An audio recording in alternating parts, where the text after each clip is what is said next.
Morning guys, ito ngayon tayo sa Lanis Bigasan, okay? Nagawa mo dyan, ba't parang lungkot-lungkot mo ata? Nasagi yung L300 natin. Ha? Saan yung sa... utik yan. Nasagi nga, ang haba. Alam ka. Saan ba nakapark yan? May problema na ito. Doon nakapark to kila nanay. Naku, doon pala nakapark.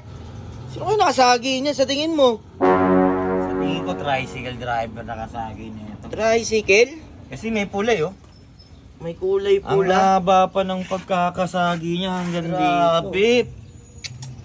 Paano yan? Gastos yan. So paano yan? Sa tingin mo, kilala mo kaya yung nakabangga? Hindi ko makikilala yan kasi malamang gabi nangyari yan eh. Ayun lang, paano kaya yan? Ang inaalala ko lang, kamusta kaya siya? What?